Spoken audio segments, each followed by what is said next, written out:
Well, hi everyone, and welcome to the virtual Cobalt Cafe. My name is Rick Lupert. I'm your MC tonight.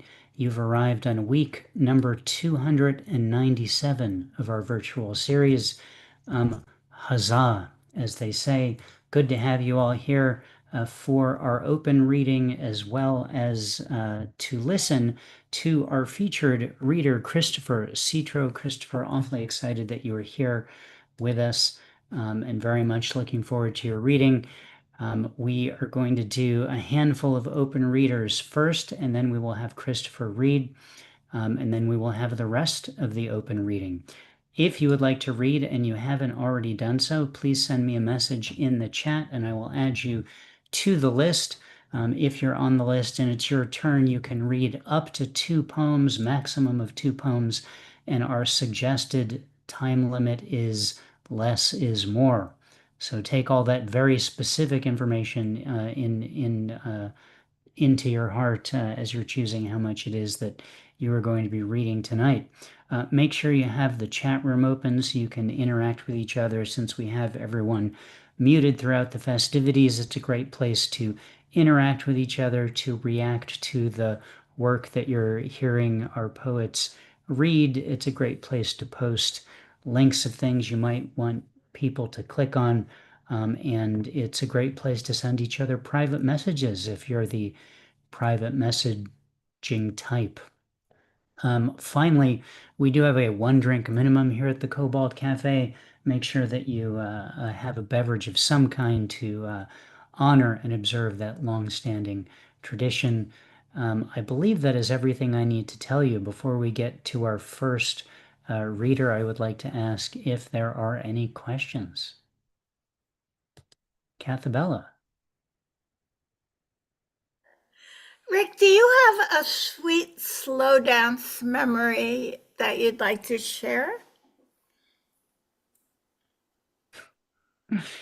Yes. It's really a two-part question. Do I have the memory? And B, do I want to share it? But that's fine. I'm willing to share it.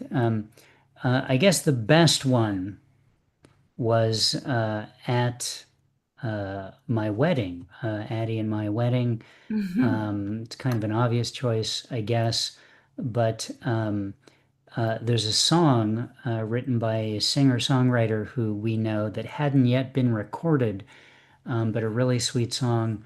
And so Addie and I actually recorded the song and gave it to the DJ and requested that during our dance moment at the wedding reception that he play the song. So we ended up dancing with each other to ourselves singing this song. And it was lovely. Wow. So that is my sweet slow dance memory. Any Beautiful. other Thank questions? you. Thank you, Cathabella. Oh, Ed, you have your hand up. Yes. Oh, thank you. What was your favorite ride at Disney World? Disney World or Disneyland, which I was just at.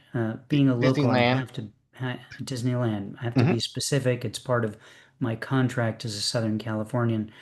Um, I would say this time around, my favorite ride was the Mickey and Minnie's Runaway Railroad.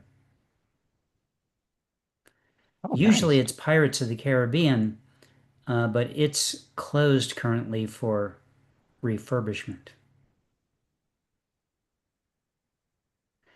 Ed, thank you for your question. Any other questions before we get going? I see no other questions, so we're going to get going. 5 open readers, and then our featured reader, Christopher Citro. On deck, Ken Scott. You will be on deck. Please welcome our first reader, which happens to be the collab featuring Cathabella, Jackie, Siggy, accompanied by Rick. Hello to all of you. Thank you, Rick. How wonderful. Okay. I will share screen. Oh, you could embody share screen or whatever you call it.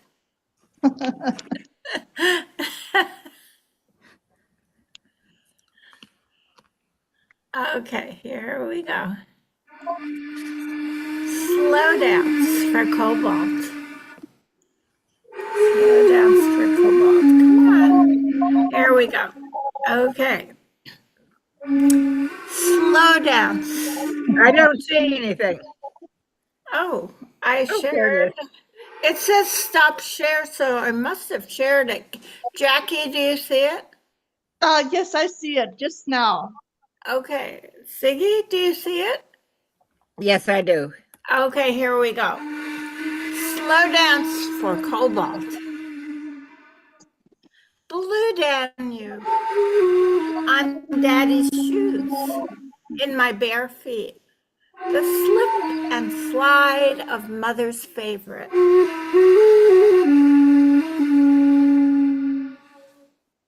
Oh, I have to read this one. At the prom, someone turns the lights down for a slow dance. Alert faculty chaperone turns them back on again. There we go. Peter. Jackie. No slow dance at the grad banquet, only hugs from classmates I'd never seen. Siggy. Slow dance around the feeder. Skunk wins. As he waddles on, others race to the finish line. I love that, Siggy. Jackie. Slow dancing. Aren't you supposed to be with someone you love? There was no like or dislike under mom's watchful eye. The scent of this dance, all gardenia, my corsage against his chest becomes a pressed flower. Siggy. Wanting Elvis moves, scorned by maiden teacher, square dance wins. Learning moves slowly to keep from tripping.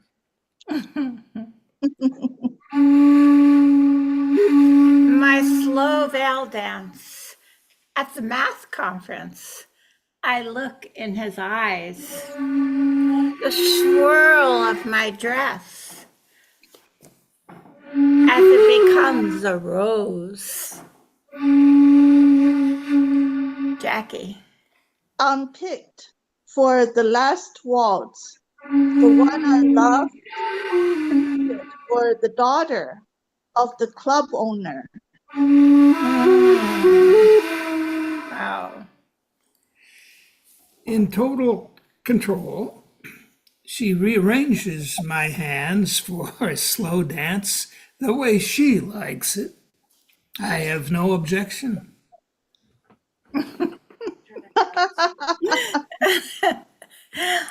On the old porch, a parliament of owls, poets gather in the dark, calling out spontaneous Tonka. Peacock Cafe at the local arboretum. A peacock looks in the eyes of the one most likely to share their croissant. Oh, I still remember that. Yeah, you remember that? Yes. Yes, we were there together. Okay, Siggy. Social skills class in gym. Foxtrot, waltz, 3 polkas. Girls shudder, boys hide. The favorite turns out a slow dance teacher. Checks closeness. Jackie. The propinquity of his breath on my face during a slow dance. I daydreamed of being somewhere far away. He only writes Tonka when he has to, and slow dances only at expected formalities. What a smile and what style! Siggy. Boy with two left feet. Girl who loves to slow dance. Stand, rock back and forth. Crowded dance floor, no one cares. Making room for show off swirls.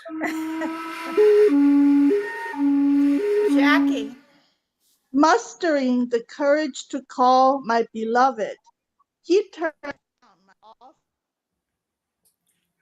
Oh, your sound went away. He turned down. Can you hear me? He turned down my offer to perform dance together.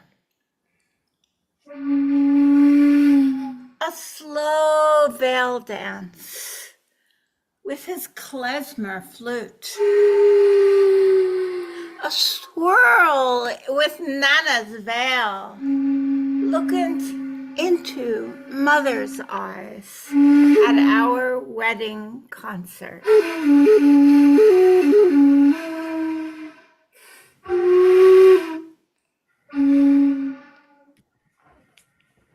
Let's unmute now. Thank you guys very much. Nice way to begin our festivities tonight. Good to see all the dances happen. Sorry that Jackie's connection went away, but you covered well. I guess that's one of the benefits of a collab. You can jump in when needed. So thank you all so much. Rick, great to hear you both read poems and play flute. I kind of wonder if the technology will come along soon that allow you to do both simultaneously. Let us know when that happens. Otherwise, a round of applause for the collab, Cathabella, Siggy, Jackie, and Rick. On deck, Holly Woodward. Please welcome now Ken Scott. Hello, Ken. Good evening, everyone. Good evening. I've got two pieces. And the first one I'm going to start with is going to segue from the slow dance piece. I might have done this one a while ago, but had to do it again, especially for the mood. Oh, no, wait a minute. That's the wrong one. So I'm going to switch over to this one. There we go. That's what I wanted to do first. The first piece that I'm going to do is called First Love.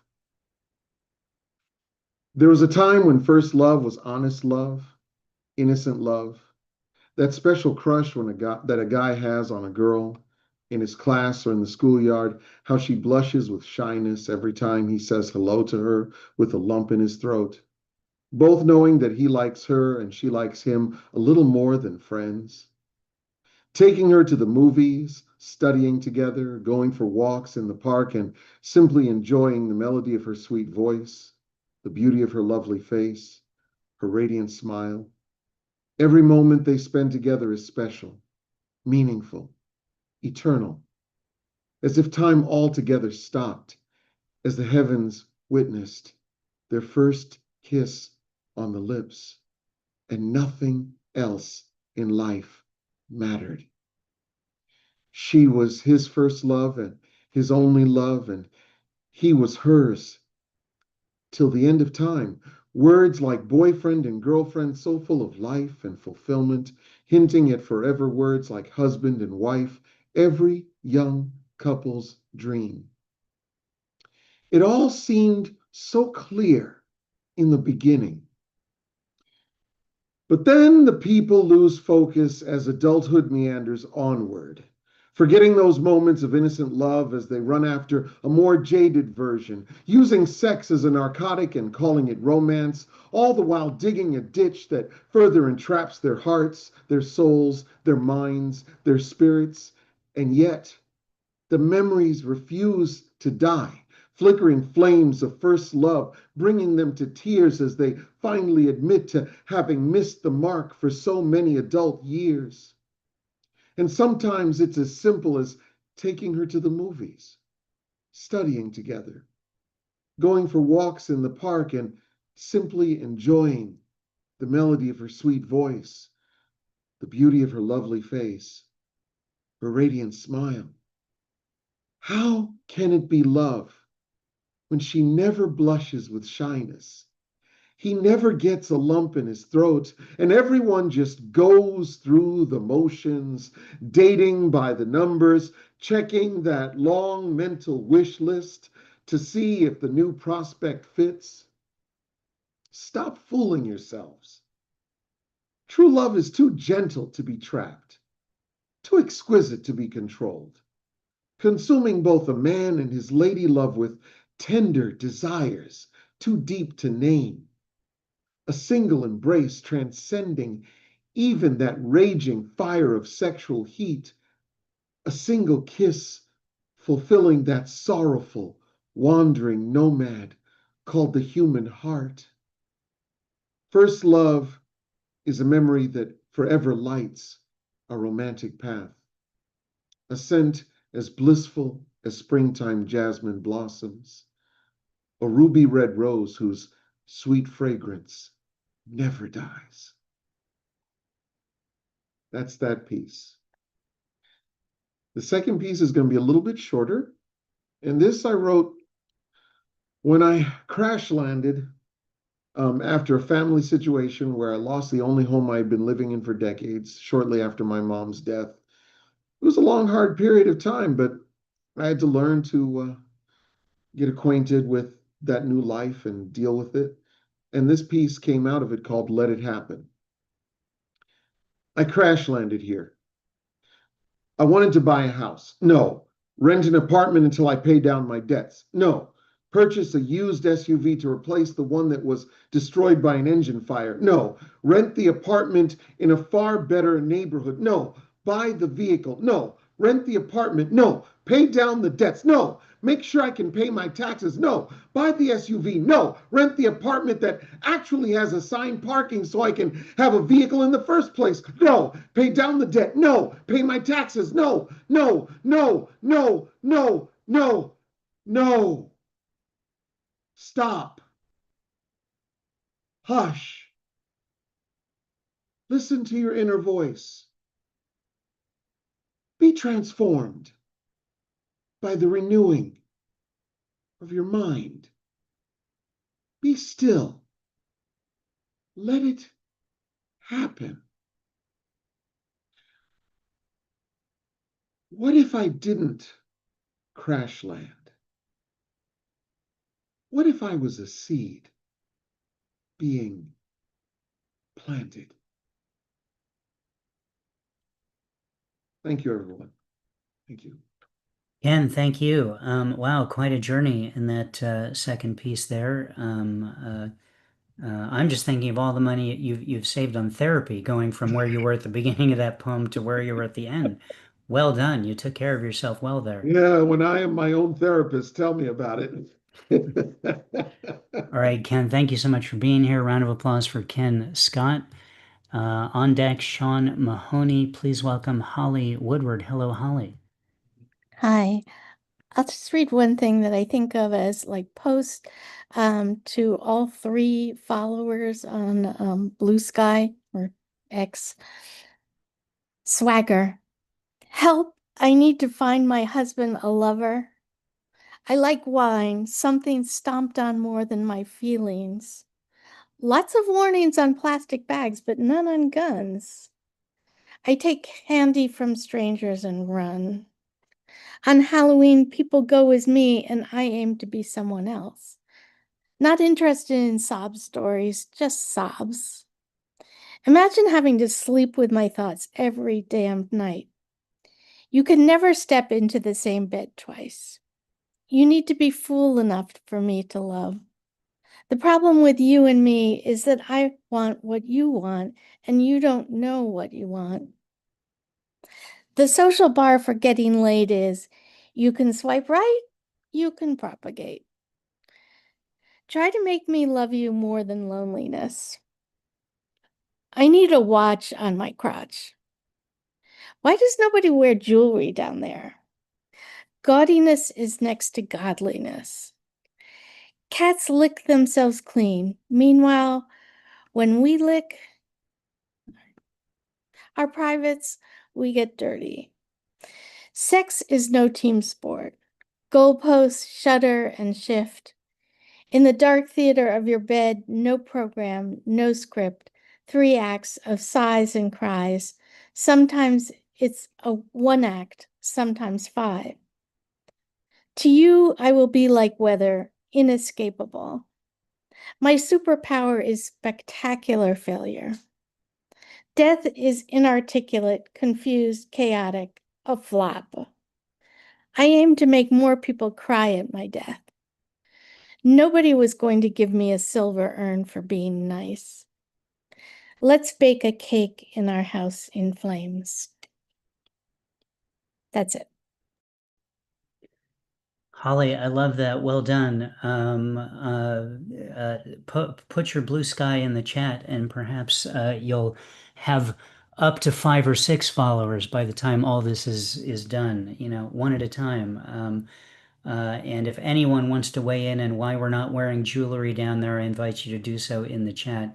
Really enjoyed that quite a bit, Holly. Costa Rica, you mentioned you were from. That is amazing.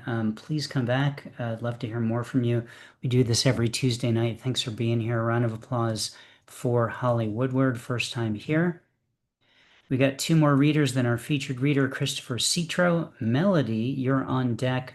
Please welcome now Sean Mahoney. Hello, Sean. Hi, Rick. Hello, everybody. Just one tonight.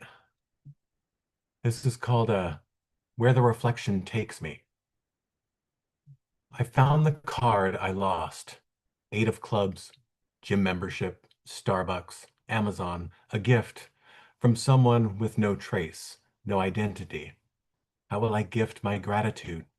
Can I reach inside and produce flowers by the dozens and know they are not roses? Let's say irises, brilliant and bearded, purple, orange, yellow, and white, streaks, dots, insistent beauty. Can I reach inside my diaphragm of tricks and withdraw these delicate petals without altering my singing voice? Must I surrender to rapids of my vena cava, a channel of less than, an inferior conversationalist? Who wishes to listen day after day, time and again, of ascension, of deliverance, of weighted paper? Can I bestow a kiss, erase your beliefs, believe in your saliva, the tiny froth of hope, and your knack for making my world larger? A sweet kiss, I promise, like a promotion from lover to dignitary draped in silk and decoration, for bravery and valor and knots. The stomach kind, knots for a kiss you can't have end just yet. A kiss as a declaration of love, a promise of thin astral air, and way up in your mountains, more dots. Those clear, still pools where one dialogues with one's obsessive self. Lips surrendering their chapped surfaces to aid your lips, finally spilling toward the falls. Thank you.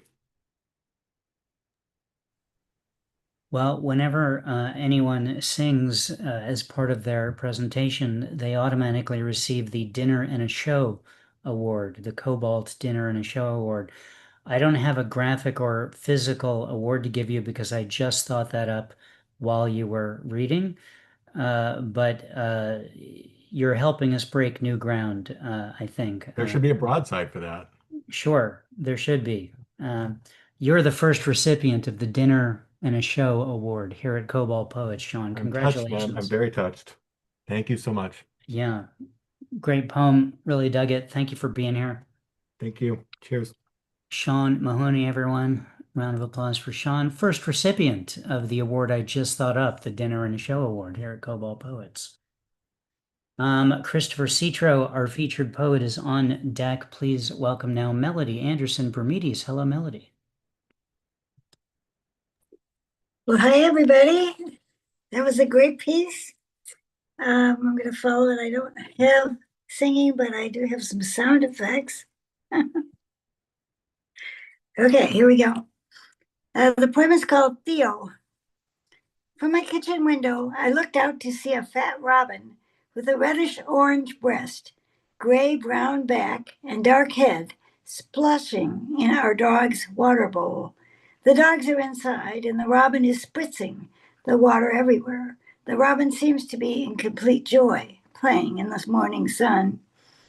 Are you the robin? I wonder to myself, the robin who lives in the sycamore tree, full of foliage in the front yard? The robin, one of two mates, I espied in early spring, gathering a combination of twigs, dead grass, and moss to place atop mud for making their nest. The internet says the mother usually builds the nest. By now, mid-May, the foliage is so dense in our sycamore tree that we cannot see the nest. We only know the robins, especially one particularly noisy one, are there in the sycamore tree by their song. So we have a little side effects here.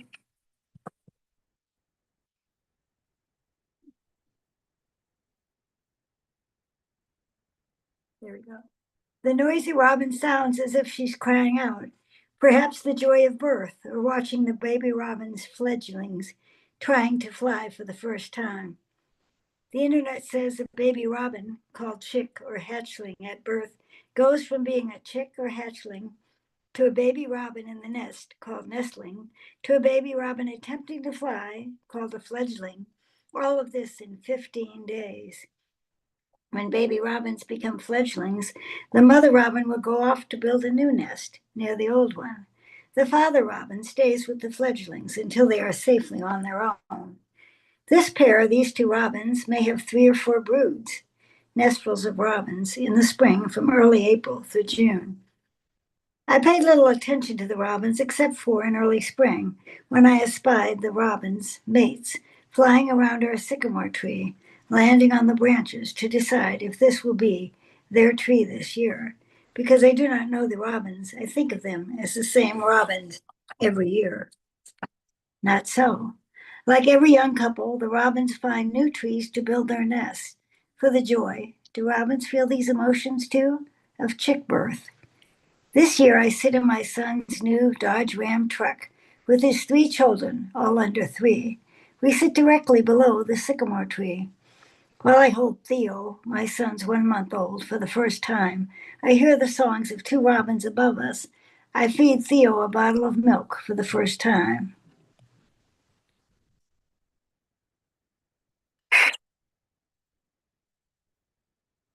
These are the sound effects.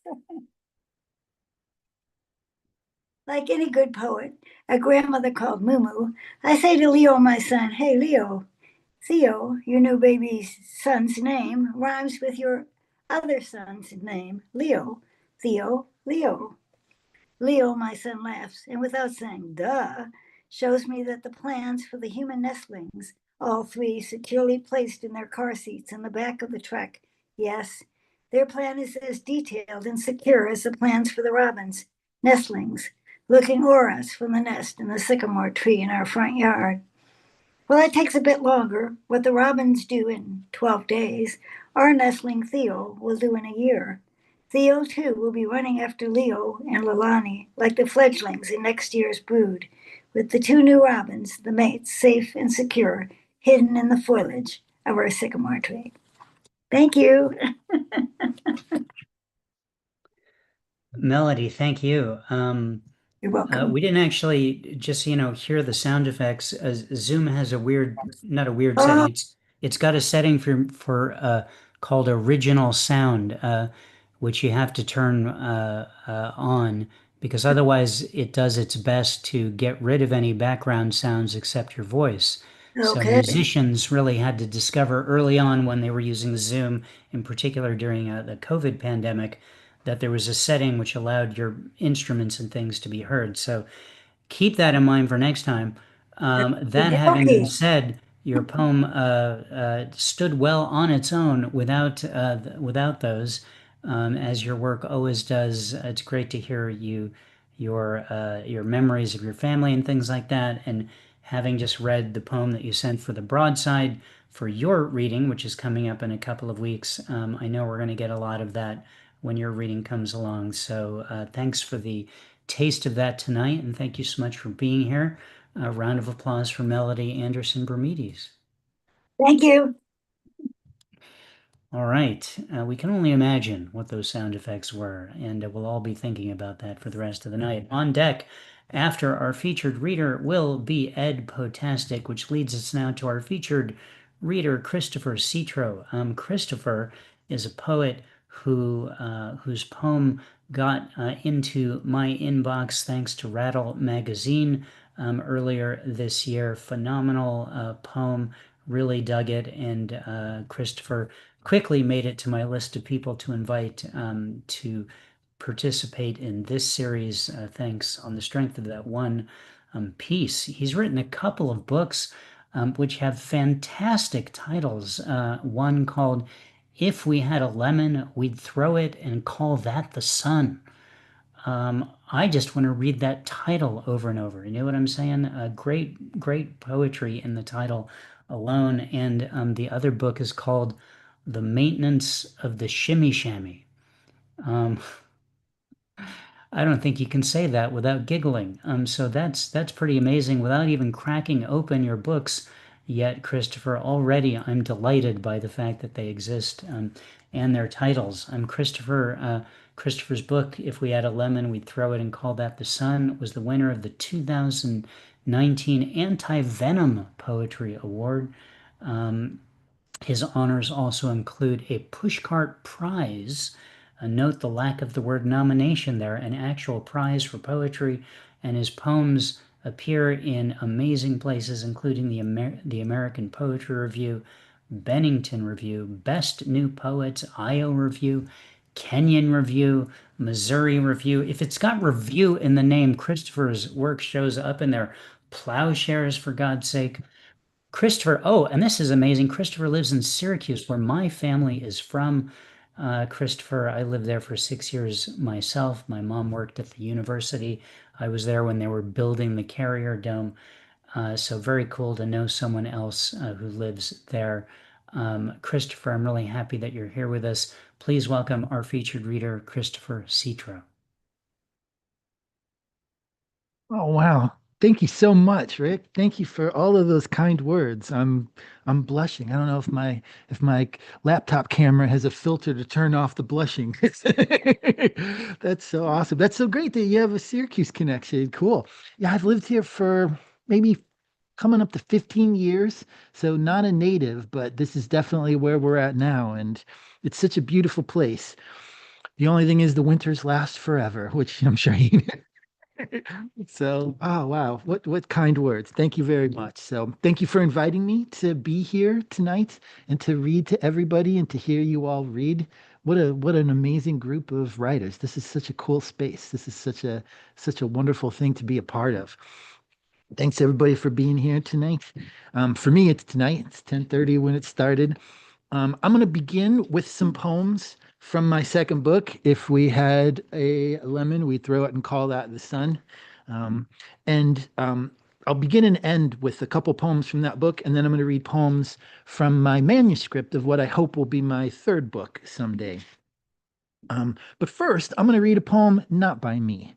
It's a Tang Dynasty poem, the golden age of Chinese poetry. It's by Wang Wei. 699 to 759 CE, and it was translated by the wonderful Witter Binner. And the title of this poem is A Green Stream. I have sailed the river of yellow flowers, borne by the channel of a green stream, rounding 10,000 turns through the mountains on a journey of less than 30 miles. Rapids hum over heaped rocks, but where light grows dim in the thick pines, the surface of an inlet sways with nut horns, and weeds are lush along the banks. Down in my heart, I have always been as pure as this limpid water is. Oh, to remain on a broad, flat rock and to cast a fishing line forever. So again, that was the great Wang Wei, one of the great poets of the Tang Dynasty. Everything else is me. This is a poem of spring, surviving to spring after another interminable A beautiful but interminable Syracuse winter. It's called The Sweet of Being Made Right. I've come outside with the knots in my skull to see what the spring sunlight can do. I look at the grass, pressed pale. I see some dirt clods that shouldn't be there. Some animal that tunnels for a living pushed that up below the snow. Someone planted evergreens precisely there to look good from the east windows, except for the bedroom shaded by cedars, so strangers can't witness the lovemaking or the solitary weeping. And that's nice. The sunlight that gets all over everything is nice. It's been a long winter. The yard hasn't slept for days. It's pale and shaky. It needs a plate of sausage and tomatoes. I need a plate of sausage and tomatoes. I've come outside and everything's flowing into and out of my head, which I guess is what I wanted. That fly that's so black it looks sticky. That fly landed on my arm and didn't even know enough to fly away when I jerked. It's a new world, and we're new in it. Even these scars are new. The scars in the lawn and the ones on my arm. Little strings that look like bows the further away from us you get.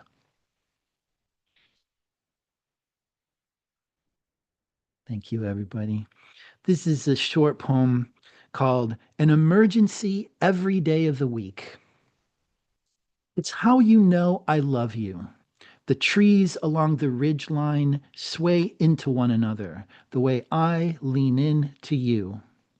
Clouds rush from us the way we run away from the world. An ambulance screams along the street at 3 a.m.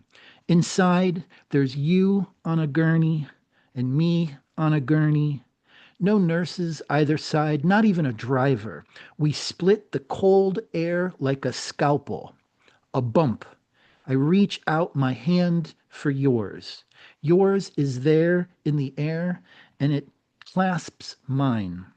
The ambulance just went off a cliff. Now we're flying and we're fine. So those were poems from my second book, and now I'm going to read you some poems from the manuscript of my third book. Thank you, everybody. I always like to read some poem of mine that I've never read aloud in public before. And so this is that poem. It's called Our Lungs Fill and Empty. Hello, let's go to the ocean. It's hours away, but you hold me, and I'll hold you, and we'll get our eyes close enough to see the water in them. Your palms against the back of my neck. My dad would wet a cloth, lay it there on a hot day, thumb the hose mouth, fan a spray across the lawn. I'd straighten my spine, tell myself, be brave, and step into what I wanted. I'd scream anyway. Our fingers find their way into each other's mouth. We'll let them in. We howl around them. We hold one another while the neighbors' sprinklers clack. Your skin like directions home.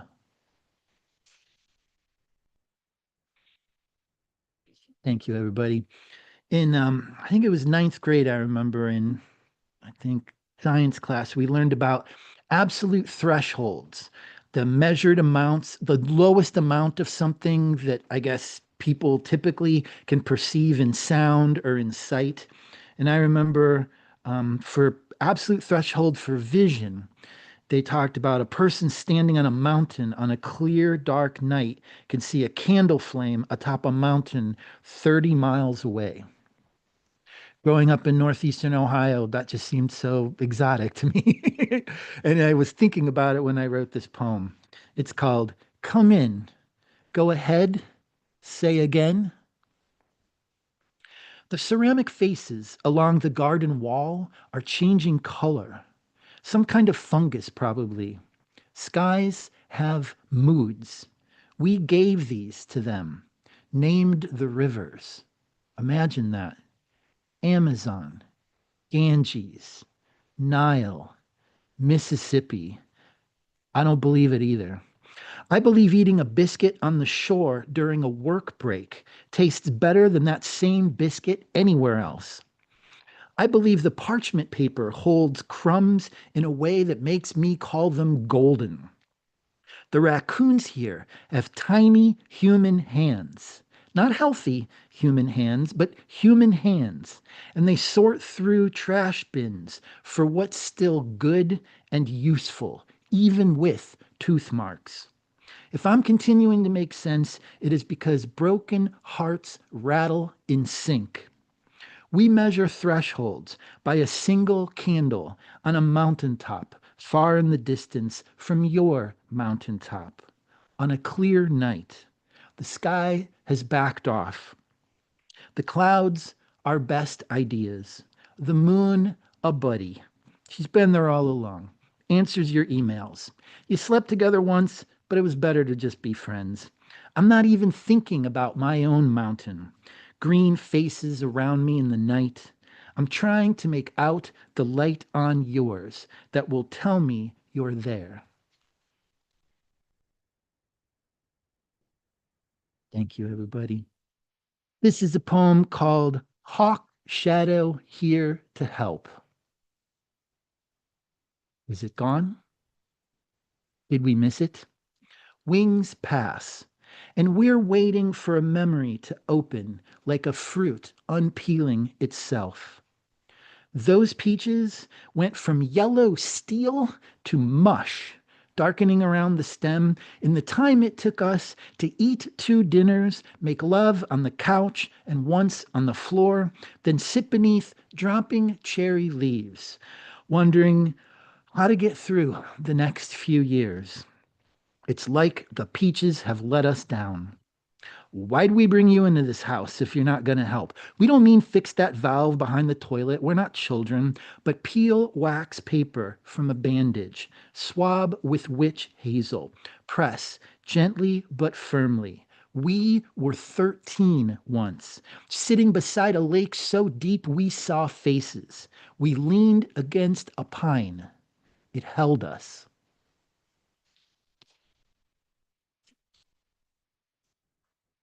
Thank you. This poem has an epigraph from National Geographic from an article called What is Hogweed? Excuse me. What is hogweed? And the epigraph reads, if you see it growing in your garden, don't touch it. And the title of this poem is When Our Grasses Seem Humming. Now I think, what if this is the shrub that burns you with its sap, then blinds you with that sap? We're on this mountain the way we're here on earth, temporarily. A few wild raspberries we sang about, allowed to linger at the bottom of the bowl. It's the next day. They're still there in the half light of early morning. What if this squirrel leapt at my face to hang on the screen, each of its 18 claws inserted through the mesh, curling closed? One moment split down the center like a fig, revealing a flesh I forgot so gummy, the sweetness we're after.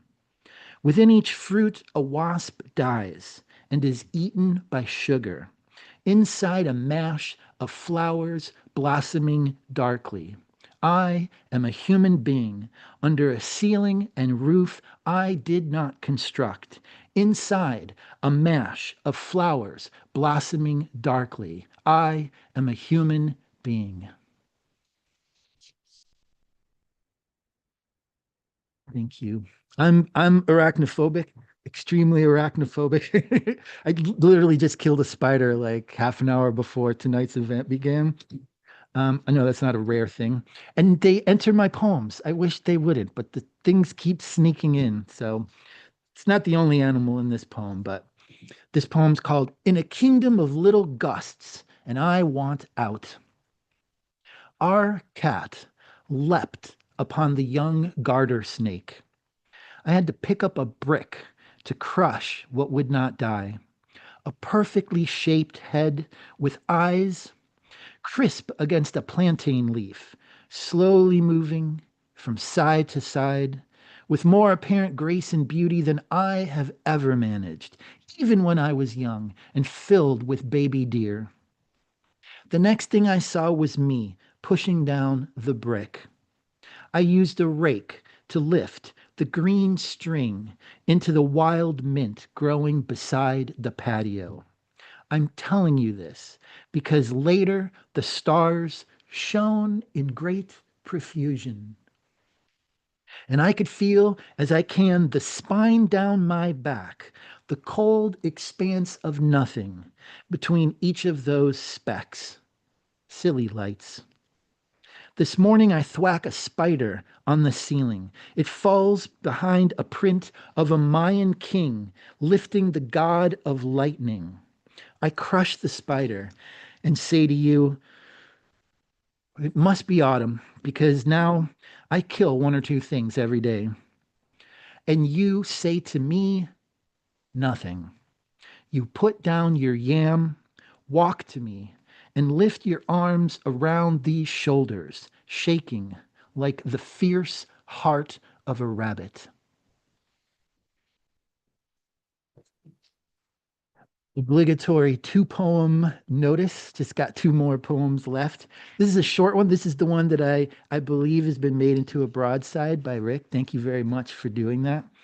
This is called Night, but Unlike Night. Finally, I see the woodpecker, all black and white, the size of a hug, with red commas on top. After weeks of trees tapping at us as we swallow sweet water after dinner. Okay, now it's barking at me from the branches. Look, we've all written our desires on a small page, folded it 4 times, and placed it under a flat stone. It's best not to return. Or, if you can't help it, look at the rock, but don't touch it. Words have been coming through you since you learned to speak. Before that, you had the sounds. Before that, hunger. Where am I? Who are you, darkness? The bird's gone quiet now. The leaves like cupped hands, as if food might drop from the sky, as if we didn't have to bound our faces against bark for it. And this final poem is back to my second book. Thank you, everybody, for being here and listening. Thank you again, Rick, for inviting me. This has been such a pleasure. I write a lot of poetry about grocery shopping, and this is one. I should dedicate it to Wegmans, a grocery store chain here on the East Coast. It's called Our Beautiful Life When It's Filled with Shrieks. I'm doing a balancing act with a stack of fresh fruit in my basket. I love you. I want us both to eat well. We're not allowed to buy blackberries anymore because they're mean to their workers, and you read left-wing news sites. Till when, I asked, and you said nothing. So that's one healthy food off the list. I'm still buying pineapples, and you're still eating them. I guess you've never seen the websites about those.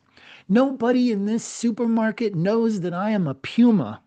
This morning, our cat rolled on the floor, showing me her belly, which I leaned down and rubbed. Beneath a backyard pine tree, the neighbor's cat was eating one of our cat's moles, at least the moles we rent from the landlord for her.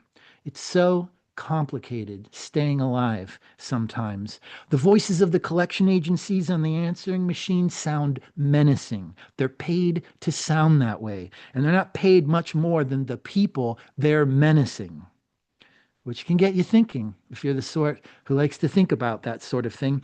Other people subscribe to adventure cycling magazines and read about men who rode across Turkey in the late 1800s, before anything was happening in the world. Before cantaloupes probably existed, when you could get an honest wage for an honest day's blackberries, when we loved like fierce mountain storms with the blood of eagles in our hearts, exchanging grocery lists that just said you, all the way down. Thank you, everybody. Christopher, I don't know that that could have been more enjoyable for so many reasons. The work was great. I have to mention how familiar I am with the Wegmans on Genesee Street, just outside of DeWitt, where I lived. And that was before Wegmans got really like big. It was just the big exciting thing about that was that they'd put little baskets on a conveyor belt basically, and then they'd come out to the front of the store. Then Wegmans became this big giant thing. That has nothing to do with anything at this point, but um, well, I will also mention that I did have to deliver papers in Syracuse, New York, in 20 below zero weather one year. Anyway, enough about me. Thank you for opening with the poem from China. That was it's great to have a poem from somewhere else at the beginning of a set to see as a set induction to see where someone is coming from and interested in, as well as it exposes us to stuff we might not be familiar with, and that is really cool. The line about the fly not knowing enough to fly away. I spent most of this week trying to convince a fly to get on my finger so I could gently walk outside and let it go No. out there. It's not working out, and I think we're nearing the end of its lifespan, unfortunately. Very cool that you read a poem that you'd never read out aloud before. I very much appreciate that sensibility. Having put together featured reading sets, I'm very conscious about, not wanting to read the same thing in the same place. So, brother, I hear you on that. Uh, the line, your skin like directions home. My skin almost fell off when I heard that. I mean, so beautiful of a thing to think about and say and write down about someone else. Fruit unpeeling itself. That was just more of a practical desire I have. I love oranges and I hate peeling them. So if there's something we can do about that, let's not let the conversation end here about that. And finally, thank you for putting the dangers of hogweed on our radar. It just feel like you did a public service there. Christopher, it was a wonderful set of poems that you gave us. I'm pasting stuff in the chat, and I'm going to share the screen to show folks the broadside for that poem that you read to us. Is that it? There it is. People can download this now at the Cobalt Poets website, poetrysuperhighway.com/cobalt. Click on broadsides and you can have this 11 by 17 print for Christopher's poem. That's how we compensate our featured poets, making one of these deals for them. You can consider tipping Christopher. That we usually Christopher suggested instead of Venmo or PayPal that you consider just picking up a copy of his book. If we had a lemon, we'd throw it and call that the sun. The first link there is a direct link to purchase that from Christopher. It's a square link, so you can purchase that, and one will head off to you, and that is a fantastic way to tip our featured poet. There's also, did I put, yeah, there's a link to the maintenance of the Shimmy Shammy as well on Amazon. So you can check out either of those, and finally consider visiting Christopher on the web at christophercitro.com. Christopher, thank you again for your reading tonight. It was really wonderful. So grateful to have had the opportunity to hear you. Thank you for being here. Thank you so much, Rick. Thank you for all of your kindness, and thank you, everybody. My heart is full. And that's such a beautiful broadside. Thank you very much for making that. My poem and I are honored. Sweet. Cool. I'm glad you dig it. All right. Well, please come back. I know it's late over there. I hope you can stick around a little bit to hear other folks. Otherwise, please definitely come back and read for us again. A round of applause for our featured reader, Christopher Citro. Thank you so much, Christopher. Thank you, everybody. Before we get to the rest of our open reading, I'll just mention next week there'll be no reading. I'm going to be out of town, and then which means our next reading will be in 2 weeks. after tonight. And as I mentioned earlier, our featured reader will be our own Melody Anderson Brumides. So looking forward to that. Just remember, no reading next week. That leads us to the rest of tonight's open reading. Here's who I have on the list in this order. Ed Potastic, Mr. Tezozomok, Jennifer Elise Wang, Carrie Cox, Chris Kondo, and I just saw Julian Matthews signed up as well. And I will close out the open reading. If anyone else would like to read and you didn't already do so, please send me a message in the chat and I'll be happy to add you to the list. Friendly reminder, 2 poems maximum.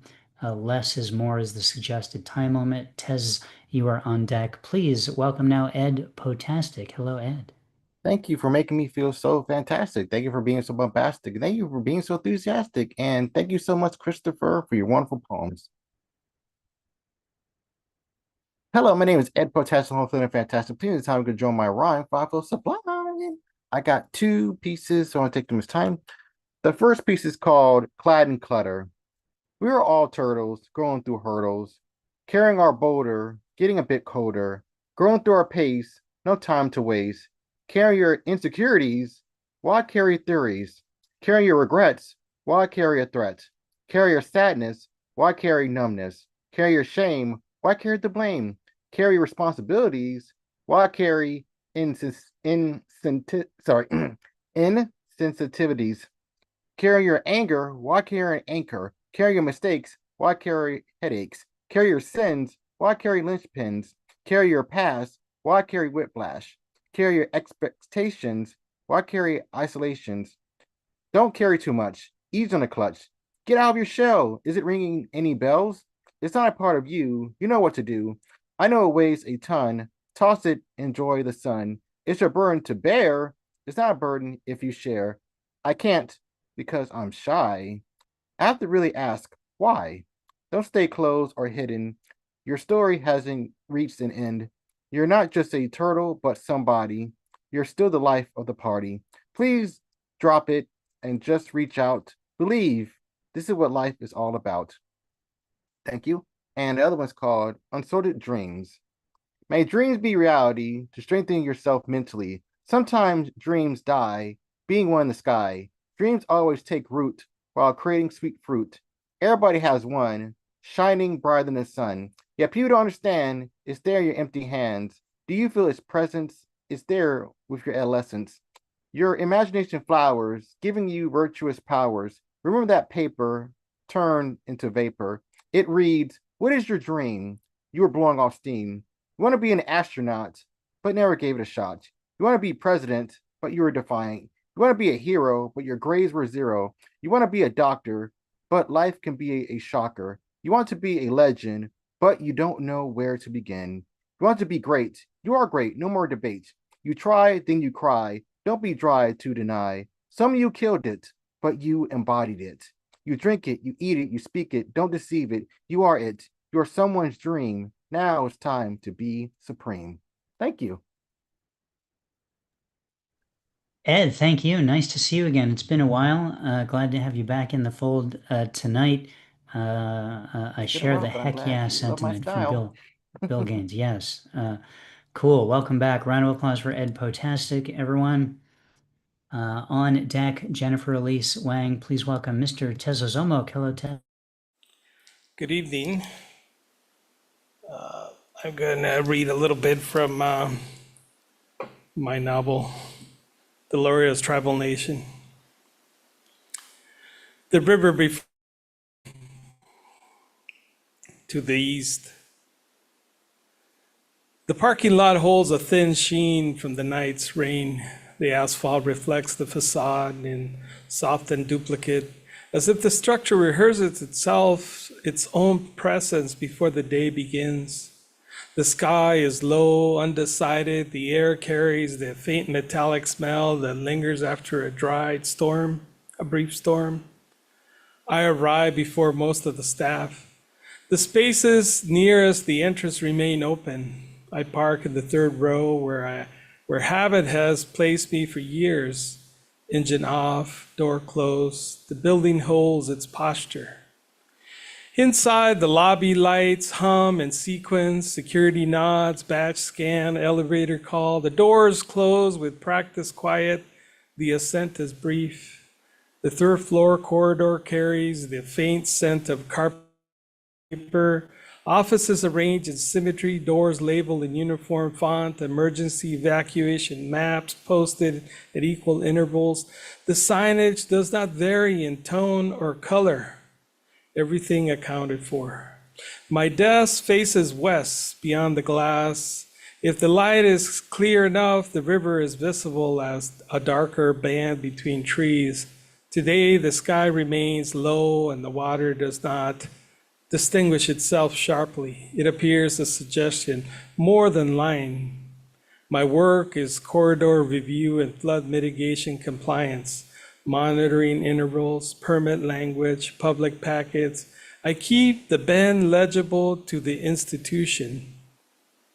The computer boots, email populates in order sequence, flood mitigation schedule, confirm, monitoring intervals log, public review packet, finalized for language circulates before voices do, within tolerance, within framework, within scope. The words repeat without friction. At 9 sharp, the conference room fills, packets aligned, screens lit, chairs drawn and close to the table. Martin opens the meeting. We'll begin with the corridor update. Consensus is not declared, it accumulates.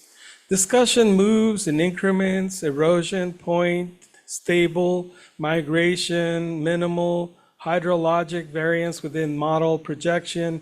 Each phrase enters the record. The words sit on the page without resistance. They do not flare, they do not hesitate. The phrase enters the room and something in my chest tightens with a familiarity older than this building. Outside, beyond the glass, the bend holds its curve. From this distance, it appears deliberate.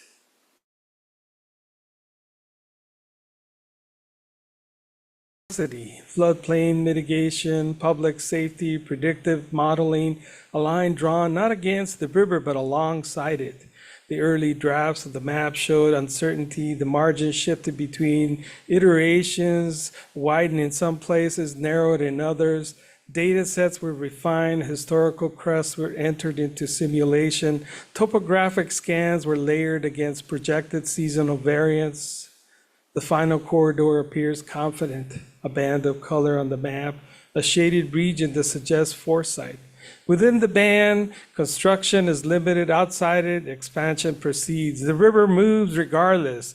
Meeting advances through agenda items, budget adjustments, permit timelines, public comment scheduling. Martin speaks with the same cadence that he has used for years. His voice does not rise, it does not soften, it maintains temperature. We're well within projected parameters, he says, indicating a slide. The inner bend has remained stable across the last 3 reporting intervals. Stable. The word carries weight in this room. It rests easily on the table. Elena scrolls through the hydrograph. Blue bands mark average crest levels, gray lines trace seasonal shifts. The red line today remains modest. Variance minimal, she says, minimal. The phrase is entered into record. We move to the public review packet. Pages are turned in unison. Martin checked footnotes align. Section 4 reference, the updated setback requirement. I say the language should reflect conditional review, not final determination. Martin nods once. Make the adjustment, he says. The correction is procedural. It does not alter the outcome. It alters phrasing. Phrasing matters. And I can stop here. Tez, thank you so much for being here and sharing that. Your novel, is this a novel that's out that people can check out, or is it something you're working on? No, this is, I'm basically test driving it, but I'm shopping it right now, as they say. Gotcha. Well, it didn't crash, Ari, the test drive. So there you go. Thanks for being here. I hope someone picks it up for you. And please give a round of applause to Mr. Tezozomo. Thank you, Tez. On deck, Carrie Cox. Please welcome Jennifer Elise Wang. Hello, Jen. Hey, I've got two. The first is an old one, but just with current events, like what's happening in Tennessee, seems like history is repeating itself. So, this began as it was part prompt poem where we had to use a word every line and part kind of a Rattle Poets response to when Tennessee kept the two Black representatives from stepping into office, and now they're banned from committee. So thought this poem again is relevant. So this is Tell Me What Democracy Looks Like. This is what democracy looks like. In America, democracy is a brown paper bag, deciding who leads rather than the paper of the democratic process, a ballot. It's a flimsy, common thing, bringing democracy's decline to a climax. Two young Black men, Democrats, selected by the people, ejected from their roles for engaging in another of democracy's processes, while democratic process in the state legislature spares their white comrade, is the charade that American democracy has become. This representative democracy only represents a minority with the money to manipulate the democratic process, to silence voices and votes, while challenging democracy's results by screaming fraud and recount. This is what democracy looks like. Bodies of children killed by guns, forced gender, forced birth, and white supremacy. America's democracy is dying with them.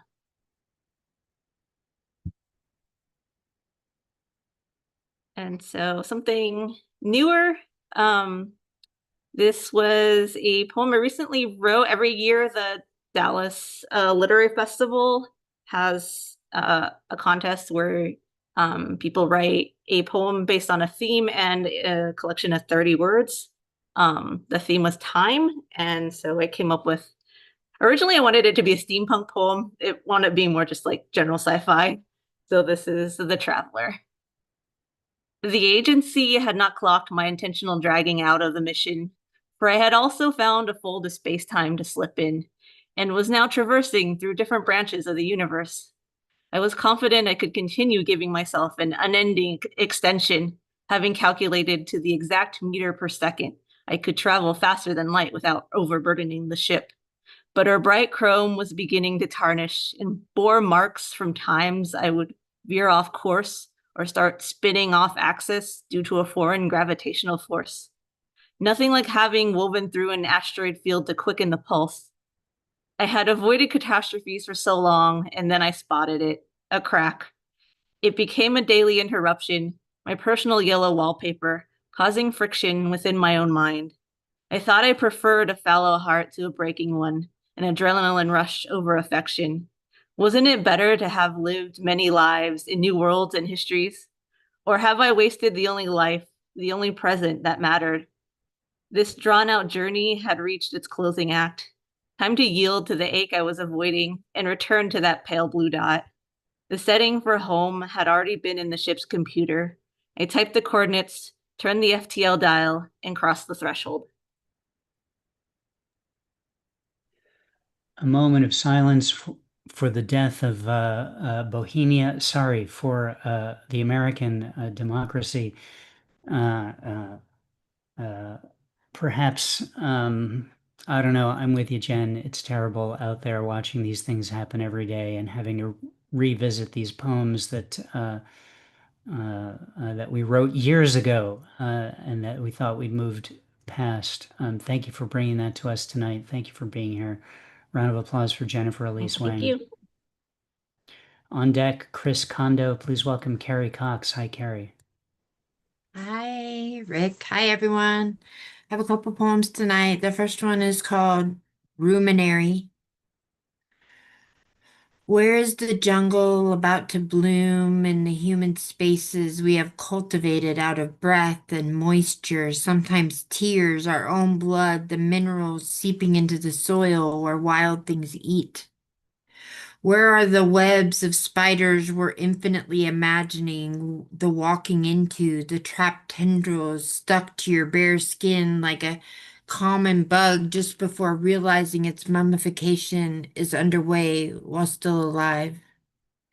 Where on maps do the dots tell stories, constellations of 1,000 trips taken, and even the empty spaces where we didn't go, where we flew through the sky, staring from portholes into cloud-covered castles, pillars of light and dust and water droplets keeping us aloft long enough to become a mathematic equation, a point A and B.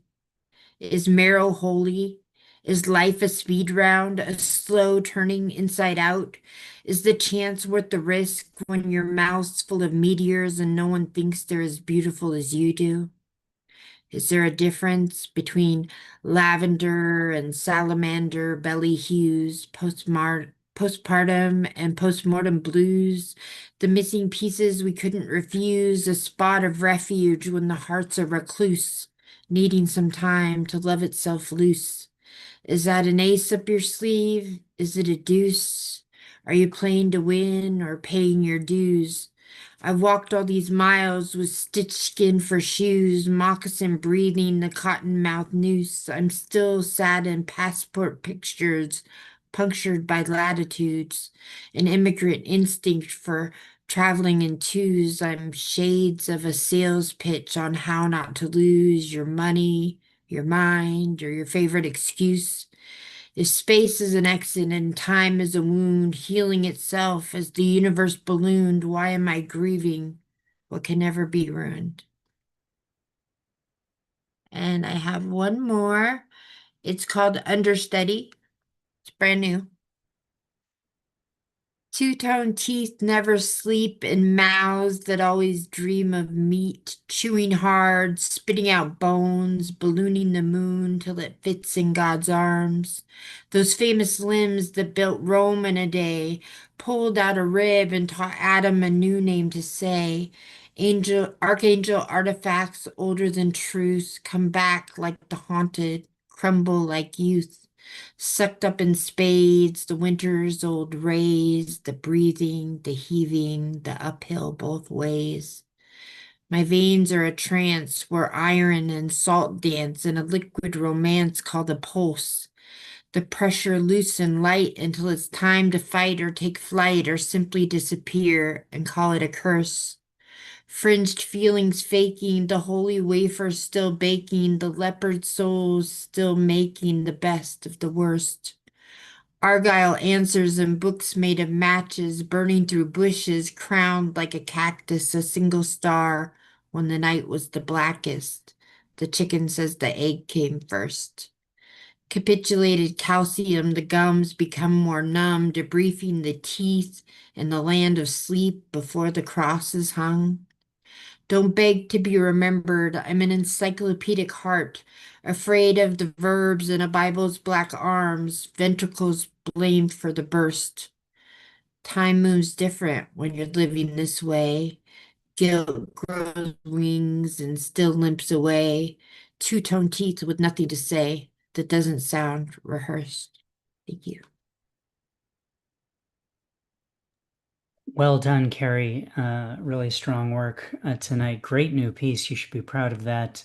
The big revelation, of course, is that the chicken says the egg came first. I mean, that sounds like a primary source that we can all learn from. Mystery solved. We can move on to other things, I guess, at this point.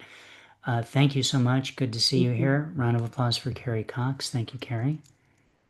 On deck, Julian Matthews. Please welcome Chris Kondo. Hi, Chris. Hi there. I'm going to round out the collab theme of slow dance with one tanka that I wrote just now. Okay. More than a slow dance, that long hug in the woods, 60 years later, listening to the love song of your heart. Thank you. Thank you, Flowered Hat Lady from Japan, for keying in on that theme, and thank you so much for being here. Nice job, Chris. Round of applause Thank for you. Chris Kondo. Well done. On deck, Bill Gaines. Please welcome Julian Matthews. Hi, Julian. Hi. Just share screen.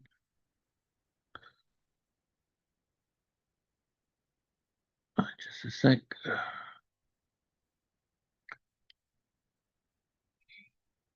There it goes.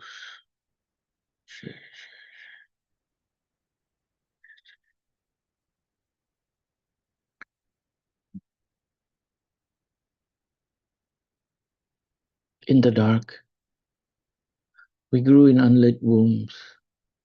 We see the tree, not its roots. Surgeons need light in open heart surgery. Much of life works quietly in the dark. That is to say, we know how the brain ticks, but the mind is elusive. It percolates like coffee. It brews, breathes, slow and deep, never boils over. It ruminates, reflects, rewinds from somewhere beyond in a womb of its own, inside its own dark soil. We bask in the sun, bathe in moonlight, love the glowing earth, but not glorify space-time that curves them all. The invisible gravity that nail grips us all together and dervish spins us all around. They say the universe is mostly dark energy and dark matter. One accelerates us, the other slows us down. Forces within us are the same, contracting and expanding, making and breaking, binding us together, pulling us apart. I know you can't see it now, but you know it's there. Absence of light doesn't mean something isn't forming, forging, fusing in the background. A passage will open, stretch and dilate. Cooler heads will prevail. Another head will emerge. There will be pressure, pain, and release. And from darkness, the light. Oh. Thank you, Second. Julian. We need as much light as possible. Thank you so much for bringing yours to us today. Round of applause for Julian. On deck is me to close out the open reading. Please welcome Bill Gaines. Hi, Bill. Hello. Hi, everybody. Happy to be here. I have two tonight. This is called The Impact Will Be Severe. Let's take it back and then we'll take it forward again. A red dwarf approaches, a tiny crimson dot growing slowly in the sky. And even though it's pretty, we mustn't stare directly. The impact will be severe, they say. We ignore it until we can't. It fucks up our orbit. Our planet careens. We cry out to Mars and then Jupiter and then Saturn and Neptune, but nobody helps. Nobody can help. We're doomed and we're powerless. Nobody survives to the end, but some of us survive long enough to watch the freeze, patiently reading books in caves, clever enough to adapt, but too stupid to die. And when the frozen mass of the surface consumes us all, soft and tough alike, motionless, atmosphereless, drifting through time and darkness, our purpose aligns at last. Protect the oceans inside. Save the jellyfish. The jellyfish will last forever. That's the end of that piece. Excuse me. Hokey pokey metaphysics. What a supermassive black hole lacks in finesse, it makes up for in charm. What a toddler destroys was dead weight anyhow.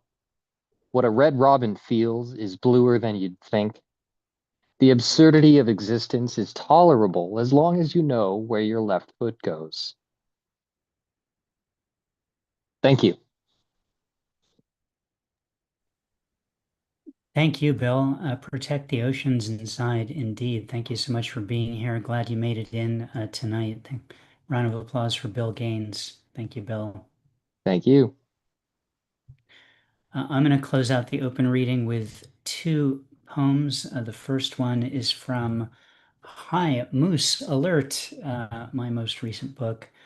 This one was written while on the way between Fairbanks, Alaska, and Denali, which was really the culmination of our trip to Alaska visiting Denali. This is called Out of Control. Ian assures us he is old enough to drive the bus, just as Kayla did the day before. This is the main joke of Alaskan interior bus drivers. He adds in he was able to ditch science class to be here with us. It's a nice tag. We all participate in the safety speech, The red door button is not named Henry. We're sitting on the fire extinguisher and we'll be happy to put anyone out. Ian can't promise, but we may see bears. If we don't see 3 bears, he will buy us shots. One of our group tells everyone to put on blindfolds. Our group is out of control. I wouldn't have it any other way as we go on our way. There's that one. This one was written this week for this week's Torah portion. We just began the 3rd book of the Torah, Bamidbar, in the desert. And that's what the word Bamidbar means, and the poem is called In the Desert. In the desert, I learned to count. I saw the men counted and put into groups. Those who could protect and kill went into one group. Those who handled the words into another. If you were under 19 or over 60, you didn't count. If you participated in the golden calf incident, you didn't count. If you were a woman, you weren't even mentioned. In the desert, I learned you could set up your spontaneous suburb the same way wherever you went. We had a system. We brought the old neighborhood with us. Urban planning had its 40-year trial run in the desert. In the desert, we named our neighborhoods after the 12 sons of Jacob. We continued to ignore his daughter. In the desert, I wondered if Jacob's sons could have imagined all these mouths to feed. Would they have wondered why we stayed in the narrow place so long? Why it would take us 40 years to cross a distance they traveled in just a few weeks? In the desert, would they have wondered what went so wrong? All right, folks, that's it. Thank you so much, everyone, for being here. Great reading, as always, here in Cobalt Poets. I especially want to thank our featured reader, Christopher Citro from Syracuse, New York. Whoop! For being here. I'm pasting the stuff in the chat I pasted earlier. You can download Christopher's broadside at the Cobalt Poets website at that first link. When you're there, in addition to seeing all the broadsides, you can click on calendar to see who's coming up in the weeks and months ahead. Mostly scheduled through August at this point. Next week, no reading, don't come next week. The week after that, 2 weeks from tonight, Melody Anderson Brumides will be our featured reader. On that website, if you click on email list, you can add your email there and receive the emails that go out a couple times a week reminding you about what's happening here at Virtual Cobalt, and they always include a convenient Zoom link in case you can't find it. You can also check out Christopher's book, If We Had a Lemon, We'd Throw It and Call That the Sun. Purchase it directly at the Square link that I posted in the chat. There's also the book, The Maintenance of the Shimmy Shammy, older book there on Amazon. And finally, you can visit Christopher online at christophercitro.com. Thank you, Christopher. Again, really wonderful to hear your work tonight. Thank you all for being here. Again, really enjoyed tonight. I'm going to click on the Ask All to Unmute button, and let's see what craziness happens as a result of that. We are free to speak. Craziness. As long as you know where your left foot goes. There you go. There you go. Oh, that was an excellent. What a beautiful reading today. It was really amazing. And that picture was awesome, Christopher. Yeah. Thank you very much, Ken. Thank you. Thank you, everybody, for all of your kindness. This was such a wonderful experience. Thanks for everybody. Come back. All the kindness. I happily will. Great to hear everybody read. This is great. This is in a dark Syracuse night. This is such a bright spot. So thank you. Thank you. New York. You can see that light over there on the other mountain. Yeah, make it out in the distance.